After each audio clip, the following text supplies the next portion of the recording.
नमस्कार दोस्तों, आशा करता हूँ आप सब ठीक होंगे, स्वस्थ होंगे, मस्त होंगे। देखो भाई, आज हम रंगभूमि सीरीज के प्रैक्टिस सेट 3 का डिस्कशन करेंगे। तो चलिए पहला क्वेश्चन हम देखते हैं। पहले क्वेश्चन में बोला गया है, पीटर कस्बा ए से तथा पोल कस्बा बी से है। वे अपनी एक दूसरे के कस्बे की तरफ एक ही रास्ते पर एक ही समय यात्रा शुरू करते हैं। वे रास्ते में एक स्थान पर मिलते हैं और अपनी यात्रा जारी रखते हैं। पोल से मिलने के बाद पीटर 13.5 घंटे में गंतव्य स्थान पर, जबकि पोल 6 घंटे में पीटर के कस्बे में पहुंच जाता है। यदि पीटर अपनी यात्रा 30 किलोमीटर पर आवर की चाल से तय करता है तो पोल की चाल किलोमीटर प्रति घंटा में क्या होगी। देखो भाई, ये बहुत रिपीटेड क्वेश्चन है, बहुत रिपीटेड। चाहे आप कोई सी भी एग्जाम की बात कर लो, ऐसा कोई एग्जाम नहीं है जिसमें इस पैटर्न पे क्वेश्चन नहीं पूछा गया हो। तो बेसिकली इसमें बोला क्या गया है कि दो आदमी है, ए और बी। ये अपने अपने शहर से एक दूसरे की तरफ सेम टाइम पे चलना स्टार्ट करते हैं। उसके बाद में यहाँ पे कोई पॉइंट है, मान लो टी, यहाँ पर ये मिलते हैं। मिलने के बाद बी को यहाँ से यहाँ तक पहुँचने में लिया गया टाइम और ए को यहाँ से यहाँ तक पहुँचने में लिए गया टाइम हमें दे रखा है। तो बेसिकली होता क्या है, यहाँ पे इनका एक कॉन्सेप्ट होता है कि under root T2 upon T1 जो होता है, ये रेशियो बराबर होता है इनकी S1/S2 की। ये हमारा कॉन्सेप्ट होता है। तो यहाँ पे जब हम देखेंगे कि टी टू मतलब क्या हुआ कि दूसरे आदमी के द्वारा लिया गया टाइम। दूसरा आदमी कितना टाइम ले रहा है भाई, 6 घंटे। पहला आदमी कितना टाइम ले रहा है, 13.5 घंटे। ये जब आप सोल्व करोगे तो कितना आएगा, अंडर रूट 4/9 मीन्स 2/3। तो ये क्या है, ये S1 की स्पीड का रेशियो है, ये S2 की स्पीड का रेशियो है। S1 की स्पीड कितनी है, 30 किलोमीटर पर घंटा। भाई पीटर की स्पीड कितनी दे रखी है, 30 किलोमीटर प्रति घंटा। तो जो आपका 2 है, 2 की वैल्यू 30 है, 3 की वैल्यू आपको निकालनी है। तो 3 की वैल्यू कितनी हो जाएगी, 45। तो आपका आंसर क्या हो जाएगा भाई, 45 किलोमीटर प्रति घंटा। अब अगर यहाँ पे हमसे पूछ ले कि ये दोनों आदमी यहाँ पर किस टाइम पे मिलेंगे, मतलब इस टी पॉइंट पर किस टाइम पे मिलेंगे या कितने घंटे बाद में मिलेंगे, तो उसका जो कंसेप्ट है वो होता है under root T1 T2। Under root T1 T2 का मतलब हो गया अंडर रूट 13.5 × 6 अगर हम कर देंगे तो वो टाइम आ जाएगा जिस टाइम पर ये दोनों आदमी यहाँ पर मिलेंगे। इसकी कंडीशन क्या है भाई, दोनों यहाँ से अपने अपने स्थान से सेम टाइम पर चलना स्टार्ट करते हैं। मतलब ये अगर 10 बजे चलना स्टार्ट करता है तो ये बंदा भी 10 बजे चलना स्टार्ट करता है। ठीक है, अगला क्वेश्चन हम देखते हैं भाई, 2 नंबर। 2 नंबर क्वेश्चन, ये भी देखो भाई बहुत प्यारा क्वेश्चन है, बहुत रिपीटेड क्वेश्चन है। अभी तो अल्टरनेटिव पे इस पे बहुत सारे क्वेश्चन बन रहे हैं। क्वेश्चन में दिया गया है, पाइप ए एक खाली टंकी को 18 घंटे में भर सकता है, जबकि पाइप बी भरी हुई टंकी को 30 घंटे में खाली कर सकता है। भाई ए है वो 18 घंटे में भर सकता है, बी है वो 30 घंटे में खाली कर सकता है। जब टंकी खाली है तो पाइप ए को 1 घंटे के लिए चालू किया जाता है और फिर बंद कर दिया गया। अब पाइप बी को 1 घंटे के लिए टंकी से पानी निकालने के लिए चला दिया गया और बंद कर दिया गया। पाइपों को एक के बाद एक करके प्रत्येक 1 1 घंटे के लिए तब तक चालू रखा गया जब तक कि टंकी भर नहीं गई। टंकी को भरने के लिए कितना समय लगा वो हमें निकालना है। तो देखो भाई, यहाँ से जब हम इनका एलसीएम लेंगे कितना आएगा, 90। तो इसकी एफिशिएंसी 5 हो जाएगी, इसकी एफिशिएंसी -3 हो जाएगी। क्यों, क्योंकि बी हमारा पानी निकाल रहा है। पहले घंटे ए चला तो ए ने कितना काम किया, बी।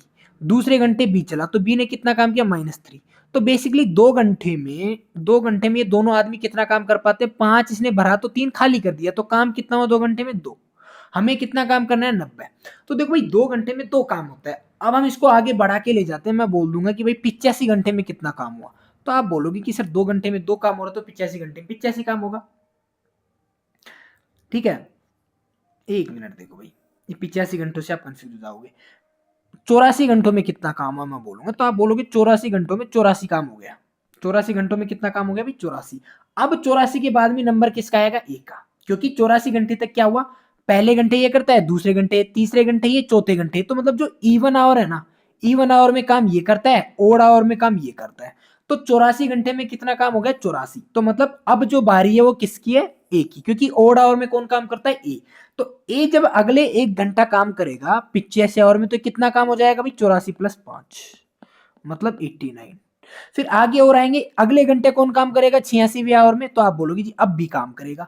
अब भी काम करेगा तो क्या करेगा, इसमें से 3 निकाल देगा। तो कितना काम हो गया आपका, 86। अब 87वें आवर में जब आएगा काम तो किसका आएगा, ए का नंबर। देखो कितना काम बच रहा है, काम बच रहा है 4। और एक कितना बढ़ता है, 1 घंटे में 5। तो देखो 5 घंटे, 1 घंटे में 5 काम करता है तो 4 काम कितने टाइम में करेगा। तो ये यहां से कितना आ जाएगा भाई, भाई 5 काम है वो 1 घंटे में करता है तो 4 काम कितने घंटे में करेगा, 48 मिनट में हो जाएगा भाई ये। ठीक है भाई, घंटे को मिनट में चेंज करने के लिए 60 से गुणा कर दो तो ये कितना हो जाएगा, 12 चौकड़ा 48 मिनट। तो बेसिकली आपको टाइम कितना लगा, 86 घंटों में इन्होंने 86 काम कर दिया था, और फिर आगे 48 मिनट और लेके पूरा पाइप भर जाए, पूरा टैंक भर जाएगा, तो हमारा जो टाइम लगेगा वो कितना लगेगा, 86 आर 48 मिनट। अब देखो भाई, ये मैंने आपको समझाने के लिए बताया है कि इतनी प्रोसेस बताई है। बाकी बेसिकली अगर मैं करता तो मेरे को पता है इसमें जो मेरा मेन काम था वो क्या था, इन दोनों का एलसीएम लेता 90, ये 5 हुआ, ये -3 हुआ। 2 घंटे में कितना काम हुआ, 2 घंटे में 2 काम हो गया। अब जब 2 घंटे में 2 काम हो गया, मेरे को पता है जब मैं 86वें आवर में जाऊंगा ना, सीधा सीधा मेरे को पता है 86वें आवर में जाऊंगा, ये काम कर चुका होगा, उसके बाद मेरे को ये लगाना है। क्यों, मेरे को पता है भाई देखो 86 से मैं मेरे को कम से कम 90 में से 5 घटाना है, 85। 85वें आवर में तो भाई इसी का नंबर रहेगा, तो मेरे को इवन नंबर पे लेके जाना है, इवन नंबर पे लेके जाऊंगा 86। 86 में 86 काम हो गया, उसके बाद में जो काम बचा 4 5 1 घंटे में होता है, 4 काम करना है, तो टोटल सीधा मेरा यहाँ से 86 घंटा 48 मिनट आंसर आ जाता। तो मेरे को उतनी सारी जो मैंने आपको बताई है वो बताने की जरूरत है नहीं, वो मैंने आपको एक्सप्लेन करने के लिए बताई है। लेकिन जब आप एग्जाम में जाते हो, एक क्वेश्चन जब आपका 5 बार आ जाता है, तो ये सारी चीजें ऐसी होती हैं जो आपको माइंड में चल रही होती है, बैक ऑफ द माइंड काम कर रही होती है कि अच्छा मेरे को सीधा 86 पे जाना है। ये कब आती है, जब आप प्रैक्टिस करते हो चीजों की, और प्रैक्टिस खुले दिमाग से करते हो। खुले दिमाग से मतलब जब आप सचेत रह के करते हो कि अच्छा इसको मेरे को 2 स्टेप ऐसे खानी है, अगर सेम क्वेश्चन आगे आ गया तो मेरे को ये वाली चीज ध्यान रखनी है, वो चीजें आपको माइंड में बैक ऑफ द माइंड रख के प्रैक्टिस करनी होती है। तीसरा क्वेश्चन देखो, जो तीसरा नंबर क्वेश्चन है, इस क्वेश्चन को करने के 2 तरीके हैं। पहला तरीका क्या है कि आप इनको चेंज करके कर लो बेसिक से। दूसरा तरीका क्या है कि अगर आपको सहूलियत हो तो यहाँ पे सीधा आप थीटा बराबर 45 डिग्री रख दो, जिस हिसाब से आपको सहूलियत है उस हिसाब से आप कर सकते हो। अब मेन चीज क्या है यहाँ पर जो मैं आपको समझाना चाह रहा हूँ भाई, कि ये वाला जो चीज है ना, अगर आप ट्रिग्नोमेट्री के क्वेश्चंस करोगे तो आपको हर तीसरे चौथे क्वेश्चन में जिसमें इस तरीके से क्वेश्चन आएंगे, वहां पे कहीं ना कहीं ये वाला फॉर्मेट आपको दिख जाएगा। अब आपको पता है कि ये वाला फॉर्मेट इतनी बार पूछा जा रहा है, तो क्यों ना मैं इस वाले फॉर्मेट का डायरेक्ट रिजल्ट याद रख लूं। तो इस वाले फॉर्मेट का जो डायरेक्ट रिजल्ट होता है मेरे भाई, वो होता है 2 कोसेक ए। क्या होता है, 2 कोसेक ए। ठीक है। अब देखो, आप बोलोगे कि सर ऐसे तो बहुत सारी चीजें हैं। नहीं बंधु, जब आपको पता है कि ये वाली चीज आपके पास बार बार एनकाउंटर कर रही है, आपके पास बार बार आपके सामने आ रही है, तो क्यों ना इसको याद रख लिया जाए। आप इसको सोल्व करोगे, उससे बढ़िया आपको एक चीज याद रखने में क्या ही दिक्कत है भाई, 2 कोसेक ए। अगर इसमें आप जब थीटा बराबर 45 रखते हो ना, तो ये मेरा 2√2 बनता है, क्योंकि भाई कोसेक 45 कितना होता है, √2, तो 2√2 बनता है। तो आप सीधा ध्यान रखो कि ये वाला जो फॉर्मेट है 2 कोसेक ए है या 2√2 है। तो अब देखो मेरा कितना टाइम बच जाएगा, मेरे को पता है ये वाली चीज मेरे पास सीधी क्या है, 2√2। इसको सोल्व करता हूं मैं, इसमें अगर मैं 45 रखूंगा तो कितना बनेगा भाई, 1 + 1/√2 + 1। इसको सोल्व करूंगा तो मेरा क्या बनेगा, ऊपर 2 + √2 बनेगा, और ये 1 + √2 है। यहां से मैं √2 कॉमन लूंगा, ये मेरा बनेगा √2 + 1 अपॉन √2 + 1। तो इससे कैंसिल आउट हो जाएगा। बेसिकली ये वाली वैल्यू मेरी क्या निकल के, √2। अब मैंने ये तो नहीं बोला कि आप इसको याद रखो, क्योंकि ये चीज इंपॉर्टेंट नहीं है, जो इंपॉर्टेंट है वो ये है। तो मेरा क्या बना, 2√2, और इसमें जब भाग दूंगा तो मैं क्या कर दूंगा, इसको 1/√2। तो यहां से हमारा आंसर क्या हो जाएगा, 2। अब देखो, अगर आपको ये वाली चीज याद है ना, तो इस क्वेश्चन को आप 30 से 40 सेकंड में कर सकते हो। अगर ये वाली चीज याद नहीं है तो आपका ये टाइम लेगी। तो प्रैक्टिस का महत्व ये है कि जब आपके पास सेम चीज बार बार आ रही है, तो क्यों ना उसको कहीं ना कहीं नोट कर लिया जाए कि भाई ये वाली चीज बार बार आ रही है, तो इसको याद कर लेते हैं। अगला क्वेश्चन देखिए, हम देखते हैं 4 नंबर क्वेश्चन में हमसे बोला गया ए बी से 25% अधिक है, बी सी से 40% कम है, सी डी से 30% अधिक है, तो ए डी से कितने प्रतिशत कम है। देखो भाई, हमें सीधा ए और डी में रिलेशन निकालना है। जब सीधा ए और डी में रिलेशन निकालना है बंधु, तो आप लिखो ए बी क्या है, ए बी से 25% अधिक है, ए बी से 25% अधिक है। बी सी लिखो भाई, बी सी आपका कितना है, बी सी से 40% कम है, बी सी से 40% कम है। अगला आपका क्या है, सी डी से 30% अधिक है, सी और डी का सी डी से 30% अधिक है, यही होगा। अब यहां से आपको अगर ए रेशियो डी निकालना है ना सीधा सीधा, तो ए क्या होता है, इन तीनों का मल्टीप्लीकेशन, डी क्या होगा, इन चारों का मल्टीप्लीकेशन। तो ये जब आप रेशियो निकालोगे तो देखो, इस 5 से 5 कट जाएगा, 13 39 रेशियो 10 चौक 40 आ गया। आपसे पूछा गया ए कितना कम है, ए डी से कितना कम है, 1/40 × 100, तो ये आपका कितना हो जाएगा, 2.5%। सीधा सीधा क्या आंसर हो जाएगा, 2.5%। तो ये चीजें होती हैं जब आप मैंने देखा कि सीधा ए डी में रिलेशन है, तो मैं कुछ नहीं करूंगा, किसी परसेंटेज को सेम करने की जरूरत नहीं है, मेरे को पता है इन तीनों को मल्टीप्लाई करना है, इन तीनों को मल्टीप्लाई करूंगा ए आ जाएगा, इन तीनों को मल्टीप्लाई करूंगा डी आ जाएगा, तो ए रेशियो डी मेरा सीधा सीधा आ रहा है, मैं क्यों इधर उधर की चीजों में फंसू। ठीक है, अब देखो अगर ये आप में से कुछ लोगों को नहीं आता होगा तो मैं बता दूं इसको कैसे, अगर ए बी सी डी का रेशियो यहाँ से निकालना होता है तो कैसे निकालते हैं।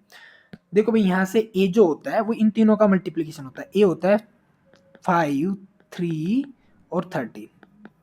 अगर मैं बात करूं बी की तो बी होता है 13 5 4 सॉरी 13 3 4। सी की मैं बात करूं तो 13 5 4 13 5 4, और डी की मैं बात करूं तो क्या हो जाएगा 4 5 10। तो इस तरीके से हम इनको सीधा सीधा कर सकते हैं। ठीक है भाई, अगला क्वेश्चन हम देखते हैं 5 नंबर। 5 नंबर क्वेश्चन में हमें बोला गया है a cylindrical vessel of radius 3.5 metre is full of water if 15,400 litre of water is taken out from it then the drop in the water level in the vessel will be. अब यहाँ पे देखो भाई हमें बोला गया कि एक सिलेंडर है, सिलेंडर की रेडियस आपको दे रखी है 3.5 मीटर, और इसमें से हमने कितना पानी कम किया, इसमें से हमने 15,400 लीटर पानी निकाल लिया। तो ये निकालने के बाद इसकी हाइट में कितना चेंज आया, मतलब इसकी जो हाइट है वो कितनी ड्रॉप हो गई, कितने नीचे तक आ गई। मान लो पहले यहाँ तक भरा हुआ था तो अब ये यहाँ तक कहीं पे आ जाएगा, तो ये जो ड्रॉप हुआ है ये हमें निकालना है। तो बंधु यहाँ पे मैं आपको एक चीज बताना चाह रहा हूँ, ध्यान से समझना, बहुत काम की चीज है। और आपकी जो बोलते हैं ना स्पीड, कैलकुलेशन स्पीड नहीं बढ़ रही है, आपको टाइम ज्यादा लग रहा है, उसका रामबाण औसत दिया ये। जब आपको रेडियस दे रखी होती है 7, तो जो आपका एरिया होता है ना सर्कल का पाई आर स्क्वायर वो होता है 154। जब आपको रेडियस, और जो यहाँ पे 2 पाई आर एच मतलब इसका पैरामीटर होता है, इसकी परिधि होती है वो होती है 44। और जब ये r बराबर 14 है, अगर r बराबर 14 का मतलब क्या हुआ, इसका 2 गुना। अगर रेडियस 2 गुनी होती तो एरिया कितना हो जाएगा 4 गुना, क्यों, क्योंकि यहाँ पे रेडियस का स्क्वायर है ना भाई, तो ये 4 गुना होके कितना हो जाता है 616। और इसका ये पैरामीटर कितना हो जाएगा, इसका 2 गुना हो जाएगा 88। क्यों, क्योंकि भाई रेडियस देखो, रेडियस 7 है तो रेडियस यहाँ पे डबल हुई, रेडियस डबल हुई तो ये भी डबल हो जाएगा। जब रेडियस डबल हुई तो ये 4 गुना हो जाता है एरिया, एरिया 4 गुना क्यों होता है, क्योंकि इसमें आर स्क्वायर आता है। पैरामीटर 2, ये जितना है 2 गुना उतना ही क्यों होगा, क्योंकि इसमें सिर्फ आर आता है। तो ये वाली चीज ध्यान रखना। अब यहाँ पे मैं क्यों बताने जा रहा हूँ, क्योंकि अगर ये वाली चीज आपको पता है ना तो आपके बहुत काम की है। एक और चीज है, अगर मान लो मैं बोल दूं कि रेडियस मेरी है 10.5, 10.5 का मतलब क्या हुआ कि 7 का 3/2 है, 7 का 3/2 है, तो जो हमारा एरिया होगा वो कितना हो जाएगा 154 का 9/4 एरिया हो जाएगा। पैरामीटर कितना होगा 44 का 3/2 पैरामीटर हो जाएगा। ठीक है, तो इस तरीके से जो भी आएंगे अब आप कर लोगे कि बेसिकली हमें ये वाली चीज पता होना चाहिए कि 7 154 44, रेडियस 7 है, एरिया 154 होगा, ये 2 पाई आर 44 होगा। ये 14 वाला भी ध्यान रखो भाई, ये 616 होता है, ये 88, तो जनरल चीज है। बाकी और कुछ भी आता है 7 की मल्टीप्लीकेशन में तो आप उसको सीधा 154 लो, उससे जो भी फैक्टर उससे मल्टीप्लाई कर दो। अब ये मैं क्यों बता रहा हूँ, इसका क्या इंपोर्टेंस हो बता देता हूँ एक बार। देखो ये वाली चीज, कुछ चीजें ऐसी होती हैं जो अगर आपको स्पीड बढ़ानी है तो याद रखना जरूरी है। हमसे बोला गया कि 3.4 मीटर त्रिज्या वाला एक बेलनाकार बर्तन पानी से भरा हुआ है, तो इसमें से 15,400 लीटर पानी निकाल लिया जाता है, तो बर्तन के जल स्तर में कितनी गिरावट होगी। जल स्तर का मतलब क्या हुआ भाई, हमें पाई आर स्क्वायर एच निकालना है। तो बेसिकली हमें यहाँ पे क्या निकालना है, एच निकालना है। पाई आर स्क्वायर हमारी रेडियस कितनी है 3.5, 3.5 का मतलब क्या हुआ 7 की आधी, 7 की आधी है, तो जो हमारा एरिया हो जाएगा वो कितना हो जाएगा 4 का भाग दे देंगे। भाई रेडियस कितनी है 7/2, तो एरिया कितना होगा ये 154/4, इसमें 4 का भाग देंगे, ये हमारा एरिया हो गया। इसको मल्टीप्लाई कर देंगे किससे, एच से, बराबर ये जो हमें वॉल्यूम दे रखा है कितना दे रखा है 154,000। अब यहाँ पर एक और यूनिट चीज है जो आपको याद रखनी, 1 मीटर क्यूब बराबर होता है 1000 लीटर, 1 मीटर क्यूब बराबर क्या होता है 1000 लीटर। तो ये जो आपका है ये आपका क्या बनेगा, ये लीटर में है। इस लीटर को जब मैं मीटर क्यूब में बनाऊंगा बंधु, तो ये मेरा क्या बन जाएगा 15.4, क्या बन जाएगा 15.4 मीटर क्यूब, बन गया 15.4 मीटर क्यूब इससे। अब यहाँ से देखो आपकी एच आएगी, वो सीधी सीधी क्या आ जाएगी 154 से 154 कटा, एच बराबर आ गई आपकी कितनी 4/10, 4/10 का मतलब क्या हो गया 4/10 मीटर। अगर मीटर को मैं सेंटीमीटर में चेंज करूंगा क्योंकि आंसर मेरे सेंटीमीटर में, तो मैं क्या कर दूंगा इसको 100 से गुणा कर दूंगा, 100 से गुणा करूंगा तो हमारा सीधा सीधा आंसर क्या हो गया 40 सेंटीमीटर। ठीक है भाई, तो यहाँ पे जो ये यूनिट कन्वर्जन है ये भी बहुत काम की चीज है, ध्यान रखना है आपको कि 1 मीटर क्यूब बराबर 1000 लीटर होता है, ये चीजें काम की है। आपको 1 मीटर बराबर 100 सेंटीमीटर होता है, ये ऐसी चीजें जो आपको ध्यान रखनी है। ठीक है, यहाँ पे अब आप पूरा यूनिट कन्वर्जन देख सकते हो, यूनिट कन्वर्जन का मतलब क्या हुआ कि 1 मीटर में कितने सेंटीमीटर होते हैं, 1 मीटर में कितना डेकामीटर होता है, ये सारी चीजें आप एक बार रिवाइज कर सकते हो। ठीक है भाई, अगला क्वेश्चन हम देखते हैं 6 नंबर। 6 नंबर क्वेश्चन में हमसे बोला गया भाई the point of intersection of the graphs of the equation 3x minus 5y is equals to 19 and 3y minus 7x plus 1 is equal to 0 p alpha beta what is the value of 3 alpha minus beta। Basically हमसे बोला गया कि दो line है, दोनों line जहाँ पे intersect करती हैं वो पॉइंट अल्फा बीटा है, हमें इसकी वैल्यू निकालनी है। तो देखो हमारी जो इक्वेशन है वो क्या बनेगी 3x minus 5y बराबर 19, अगली मेरी है माइनस 7x प्लस 3y बराबर -1। x की वैल्यू निकालनी है, इसको 7 से मल्टीप्लाई कर देते हैं, इसको 3 से मल्टीप्लाई कर देते हैं, तो ये तो सीधा कट गया। अभी 7 के 21 ये मेरा कितना बना 7 तो 5 35, 35 में से मेरा 9 गया तो कितना बचा 26y बराबर 19 19 7 133 में से 3 गए 130, तो y की वैल्यू हमारी कितनी आ गई भाई, ये हमारा माइनस में आएगा ना, y की वैल्यू हमारी -5 आ गई भाई। यहाँ पे y की वैल्यू हमारी -5 आ गई, तो x की वैल्यू कितनी आ जाएगी, देखो 55 25 3x बराबर 19 -25, तो यहाँ से x की वैल्यू भी कितनी आ जाएगी -2। तो बेसिकली हमारे पास अल्फा बराबर कितना है -2 और जो बीटा है वो कितना है -5। हमें निकालना 3 अल्फा, 3 इंटू -2 और -5, तो माइनस का 6 और प्लस का 5, तो हमारा आंसर क्या हो जाएगा भाई -1। ठीक है, ये इजी क्वेश्चन था ये वाला। तो खैर अगला क्वेश्चन हम देखते हैं 7 नंबर।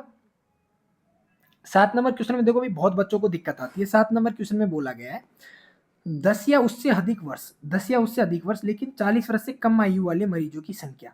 10 या उससे अधिक का मतलब यहाँ से स्टार्ट होगा, क्योंकि यहाँ से यहाँ तो क्या है 10 तक, 10 से आगे और 40 से का मतलब ये वाले लेने हैं 14 20 24, 14 20 24 हमारा कितना हो गया 38 20 58, तो ये तो कितने हो गए भाई 58। और 50 वर्ष या उससे अधिक लेकिन 80 वर्ष से कम, 50 वर्ष या उससे अधिक यहाँ से स्टार्ट होगा और 80 से कम मतलब ये तीनों लेने हैं भाई। ये हमारा कितना हो गया भाई 6 4 10 और 4 3 7 और 1 8 80। तो मरीजों की संख्या से कितने प्रतिशत कम है, ये कितना प्रतिशत कम है ये निकालना है। ये हमारा 29 हो गया, ये हमारा 40 हो गया, 11 कम है 40 पे इंटू 100 कर दो भाई, तो ये 2 ये 5 55/2 मतलब कितना जाएगा 27.5% हमारा आंसर हो जाएगा। ठीक है, अगला क्वेश्चन हम देखते हैं भाई 8 नंबर। 8 नंबर क्वेश्चन में हमसे बोला गया है एक 2 अंकों की संख्या के अंकों का योग 11 है, यदि हम उसके अंकों को परस्पर बदल देते हैं तो बनी हुई संख्या मूल संख्या से 45 कम हो जाती है, मूल संख्या ज्ञात कीजिए। देखो भाई इस क्वेश्चन को हम सबसे पहले ऑप्शन से देख लेते हैं। हमें पता है इनके जो अंकों का योग है कितना 11, देखो इसको अंकों का योग कितना बन रहा है 11, लेकिन क्या हम इसको पलट दें मतलब 2 9 कर दें तो 29 और 92 का डिफरेंस 45 है क्या, नहीं है भाई, खत्म। ये है, देखो इसका अंकों का योग कितना है 6 और 5 11, अगर हम इसको चेंज कर दे तो हमारे पास कितना बनेगा 65, 65 और 56 का डिफरेंस क्या 45 है क्या, नहीं है। ये भी फिर इसी का अपोजिट है तो ये भी नहीं होगा, हमारा सीधा 83 आ जाएगा, तो हमें ज्यादा कुछ करने की जरूरत है नहीं। लेकिन यहाँ पे एक चीज हमेशा ध्यान रखना कि जब हम किसी उसके नंबर चेंज करते हैं ना, जैसे एक संख्या हमारी ये 10x प्लस वाई, अगर मैं इसके डिजिट्स इनवर्स कर देता हूं तो मेरा 10y प्लस एक्स हो जाएगा। इन दोनों का जब मैं डिफरेंस करूंगा तो मेरा 9x माइनस वाई आता है। क्या आता है बंधु 9x माइनस वाई, ये ध्यान रखना। तो हम यहाँ पे देखो सीधा ऐसे भी कर सकते थे कि x प्लस वाई बराबर कितना है 11 और 9x माइनस वाई बराबर कितना है 45। तो आपको ये वाली स्टेप करने की जरूरत नहीं है, क्योंकि बहुत बार पूछा जाता है कि जब इसके डिजिट्स को इसके अंकों को रिवर्स कर देते हैं, तो बहुत इंपॉर्टेंट चीज है, आपको सीधा ध्यान रखना है कि भाई 9x माइनस वाई बराबर 45 है। बाकी ये वाला सबसे बेहतर ऑप्शन है कि आप इसमें ऑप्शन से जाओ। अगला क्वेश्चन हम देखते हैं भाई 9 नंबर। 9 नंबर क्वेश्चन हमसे बोला गया है 2 स्टेशनों के बीच प्रथम श्रेणी और द्वितीय श्रेणी के ट्रेन किराए का अनुपात 5:3 है और प्रथम और द्वितीय श्रेणी से यात्रा करने वाले यात्रियों की संख्या का अनुपात 1:45 है। देखो भाई जो किराया कितना है 5 और 3, और इसमें एक यात्री बैठते हैं, इसमें 45 यात्री बैठते हैं, तो बेसिकली इससे टोटल कितने रुपए मिलेंगे 5, क्योंकि भाई किराया कितना है 5, आदमी कितने 1, तो 5 रुपए लगे। इसका किराया कितना है 3, आदमी कितने 45, तो इसके कितने पैसे लगे भाई 45 का 3 गुना 135, तो कुल मिला के कितना खर्चा हुआ 140। और 100 यदि किराए के रूप में कुल 5628 रुपए मिल रहे हैं, मतलब 140 की वैल्यू कितनी दे रखी है भाई 5628। हमें निकालनी है प्रथम श्रेणी के किराए, प्रथम श्रेणी से कितना किराया है 5 की वैल्यू निकालनी है। ये सीधा 28 का 5 गुना हो गया, 28 का 28 दूना 56, 28 का 28 201 हमारा सीधा सीधा आंसर आ जाएगा। देखो ये आपको टेबल याद होना बहुत जरूरी है, अगर टेबल याद हो तो आपको सीधा पता है भाई 28 का 5 गुना 140 है। यहाँ पे चाहिए आपका 2 ही सेकंड बचता है, लेकिन वो भी बहुत इंपॉर्टेंट है। अगला क्वेश्चन हमारा आता है 10 नंबर। 10 नंबर क्वेश्चन में बोला गया एक बाहरी बिंदु ए से 2 स्पर्श रेखाएं ए बी और ए सी वृत्त को क्रमशः बी और सी पर स्पर्श करने वाले वृत्त पर खींची गई। एक आपका सर्कल है, एक सर्कल में एक पॉइंट है ए, इस पॉइंट से दो आपको टेंजेंट खींची जा रही है ए से, ये बी है और ये सी है। आगे हमसे बोला गया बी और सी पर स्पर्श रेखाएं वृत्त पर स्पर्श करती हैं, ठीक है। पी और क्यू क्रम से ए बी और ए सी पर ऐसे बिंदु है कि पी क्यू वृत्त को आर पर स्पर्श करती है। अगर मैं यहाँ से ऐसे कर दूं तो ये आर पर स्पर्श करती है, ये मेरा पी है, ये मेरा क्यू है। ए पी हमारी कितनी है भाई, ए पी 7 है, ओ सॉरी ए बी हमारी 11 है, और जो ये ए पी है मेरी 7 है। देखो भाई यहाँ से यहाँ तक पूरी 11 है, ये 7 है, तो ये कितनी बचेगी 4। अब देखो मैं यहाँ पे एक चीज बताने जा रहा हूँ, ये जो बीपी है ये भी इस पॉइंट से स्पर्श रेखा है, और जो पी आर है वो इस पॉइंट से स्पर्श रेखा है। तो आपको एक प्रॉपर्टी पता है कि अगर एक किसी पॉइंट से सर्कल पर दो स्पर्श रेखाएं हैं तो दोनों स्पर्श रेखाओं की लंबाई बराबर होती है। मतलब यहाँ से ए टी और ये ए पी है, तो ए टी और ए पी दोनों क्या होंगी, बराबर। एक पॉइंट से एक सर्कल पर स्पर्श रेखाओं की लंबाई बराबर होती है। तो उसी तरीके से क्या होगा हमारे यहाँ पे बीपी और बी आर बराबर होगा। बीपी और बी आर बराबर होने का मतलब क्या हुआ कि ये भी हमारी कितनी होगी 4, ये 4 हो गई। अब देखो एपी 11 है तो सी ए भी 11 होगी, क्यों, क्योंकि अभी हमने पढ़ा कि एक ही पॉइंट से एक सर्कल पर दो स्पर्श रेखाओं की लंबाई बराबर होती है। यहाँ पे मैं दे रखा है ए क्यू 9 है, ए क्यू कितना 9, अगर ये वाली चीज 9 है तो ये वाली चीज 2 बचेगी। अब ये यहाँ से यहाँ 2 है तो यहाँ से यहाँ भी ये 2 रहेगी बंधु, तो ये पूरी कितनी होगी, पी क्यू हमसे पूछी गई, पी क्यू कितनी होगी टोटल 6, तो हमारा आंसर क्या हो जाएगा भाई 6। ठीक है भाई, तो इस तरीके से हमने आज का प्रैक्टिस सेट डिस्कस किया है। अगर आपको कुछ भी डाउट हो, क्वेरी हो, तो आप कमेंट करके बता सकते हो भाई, ठीक है। और जो भी मैं फिर बता रहा हूँ, जो भी आपको यहाँ से लगे कि आपको कुछ चीजें सीखने को मिली हैं, प्लीज आप उनको एक अलग नोटबुक में नोट डाउन करते रहिएगा। अगर आप नोट डाउन नहीं कर रहे हो, सिर्फ मेरे लेक्चर देख रहे हो और जा रहे हो, तो आप इनका एजुकेशन नहीं कर पाओगे। और अगर एजुकेशन नहीं कर पा रहे हो तो कोई मतलब नहीं है बंधु यहाँ पे टाइम खर्च करने का आपका। मैं बिल्कुल रिकमेंड नहीं करूंगा कि आप मेरी वीडियोस देखो। अगर आप यहाँ से देख के अपनी नोटबुक मेंटेन कर रहे हो, उसमें कुछ चीजें लिख रहे हो, और उन चीजों को जब बाद में आप अपनी प्रैक्टिस कर रहे हो, उनमें एजुकेशन में भी ला रहे हो, तो ही इन सेशन को कुछ फ्रूटफुल रिजल्ट निकल पाएगा। ठीक है भाई।